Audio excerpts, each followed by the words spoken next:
السلام علیکم، welcome to 360 stories official YouTube channel. جنہوں نے ہمارا چینل سبسکرائب نہیں کیا ہوا وہ پلیز کر لیجئے۔ عشق کیا ہے عشق سے یار، تمہارے جیسی خوبصورت پیاری پری مجھے کہاں ملے گی۔ اس اوباش جاگیردار کے لیے لڑکیوں کی کمی نہیں ہے۔ اپنے ڈاکومنٹس کے فوٹو اسٹیٹ سیٹ کرتے ہوئے ایک اداس مسکراہٹ کے ساتھ، جانے اس نے اس پر طنز کیا تھا یا اپنا مذاق اڑایا تھا۔ خبردار، اس کے خلاف میں ایک لفظ نہیں سنوں گی۔ چاند ہتھیلی کی انگلی اس کی اور تنی ہوئی تھی۔ کمرے کی دیواروں نے تحریر سے یہ منظر دیکھا جب اس نے اس کی چاند ہتھیلی تھام کے انگلی نیچے کر دی۔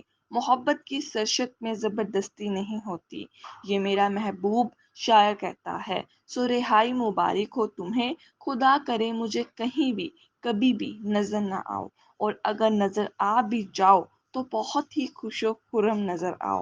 اب جاؤ۔ اور پھر وہ ایسی گئی کہ کسی کو نظر نہ آئی۔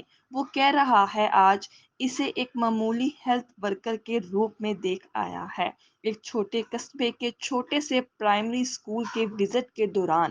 جیسے ہی وہ اور اس کے ماتحت اور اسکول کا منتظم مچھلی مارکیٹ بنی چھوٹے بچوں کی کلاس میں داخل ہوئے، دو عورتیں بچوں کو پولیو کے قطرے پلا رہی تھیں۔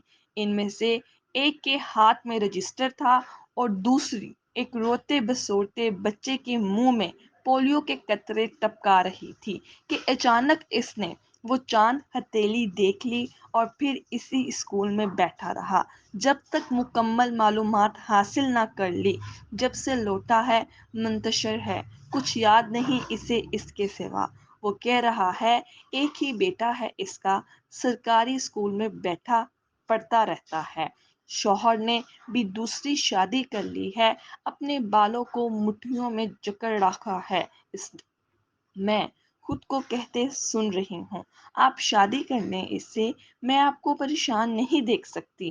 وہ کہہ رہا ہے تم جانتی ہو نا، مجھے اس سے محبت و حبت نہیں ہے، وہ رشتہ دار ہے، میری خون اپنی جانب کھینچتا ہے، تبھی میں اسے اس حال میں دیکھ کر پریشان ہوں۔ محبت ماضی کا حصہ اور قصہ تھی، اب کہاں ہے میرے پاس محبت کے لیے وقت۔ میں مسکراتے ہوئے اس کی پیشانی چومتی ہوں۔ میں جانتی ہوں آپ نے کبھی جھوٹ نہیں بولا، نہ ہی بولیں گے۔ کمال ہے اس نے نظریں چرا لی ہیں، کیا محبت جھوٹ بولنا سکھا دیتی ہے؟ میں بندیا کی وہی دوست ہوں جسے اس نے کہا تھا کہ اگر تمہیں میرے منگیتر کا اتنا ہی خیال ہے تو جاؤ تم ہی کرو اس سے شادی۔ دور کی رشتہ داری تو تھی ہی، اور پھر لڑکی ہونے کے باوجود میں نے خود ہی اسے شادی کا پیغام بھیجا تھا۔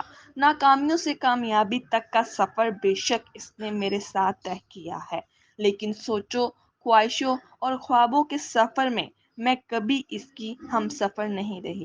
میں جانتی ہوں وہ آج بھی اس کے خوابوں کی ملکہ ہے، اور یہ راج اور تاج چھیننے کے لیے نہیں ہوتے۔